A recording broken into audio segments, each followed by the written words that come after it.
Let's get straight to it with the new accessory that Insta360 have just released, which is the Quick Card Reader. The horizontal Quick Reader is available for the 1R, and even though this is a 1R update video, I can also tell you that there's a vertical card reader for the 1X2. The Quick Reader is a removable storage for the camera and your phone, and it's aimed at speeding up file transfer time and saving your camera battery. When you plug it into your camera, it records files directly to the reader onto a micro SD card, and it's invisible in your shot, so it's hidden in the camera's stitch line, so you can keep it attached while shooting. You can also just record on your camera in the normal way and then just use the card reader to transfer the files straight to your phone. Plug it into your phone and you can transfer the files twice as fast as using Wi-Fi.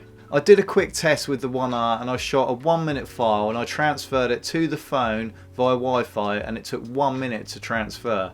With the card reader, however, it took 30 seconds, so it saves half the time. The card reader also means you could be transferring footage from your card to your phone, and then you can put in a new card in your camera and carry on shooting while you're transferring footage. It's a much more efficient way of working. The price is $59.99, which I personally think is a little bit toppy, and I'd like to see it around $19.99 or maybe $29.99 max. But it does save you a lot of time, and sometimes that's worth paying the money for. I know you'll have lots of questions about this, so drop them in the comments below and I'll be making a follow-up video about this really soon. There's a really big 1R update with the app, but I'll tell you about that in a minute. Firstly, let's quickly run through what's new with the camera. The camera prompt sound has finally been updated. So much nicer. The user interface on the camera has been updated and you can now switch shooting modes by swiping left or right from the middle of the screen. And this includes accessing your preset mode as well as slow motion and star lapse as a standalone mode.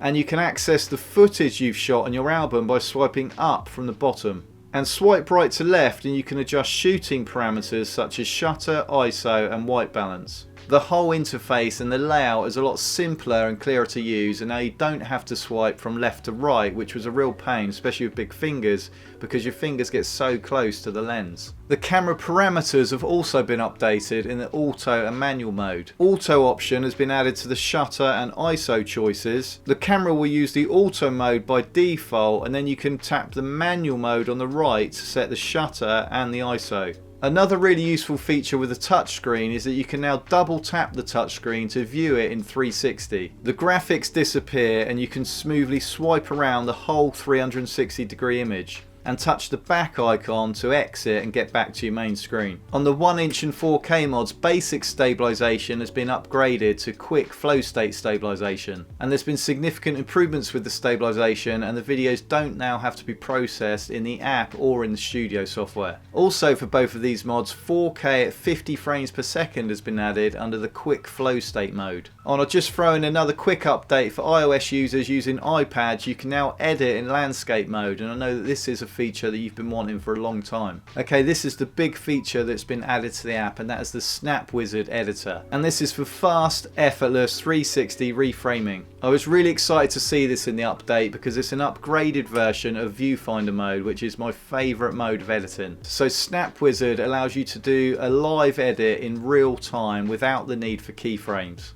You simply select snap or you press and hold the record button. And to reframe, you can then move the phone around to reframe your shots, or you can swipe on the screen as your video plays. And you can also adjust the field of view from a natural frame to a tiny planet frame, all with the swipe of a finger, and you can activate Deep Track here as well.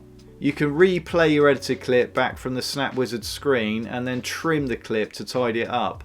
And the really exciting thing here is that you can create up to 20 reframe clips within Snap Wizard, and each clip can be up to 5 minutes long.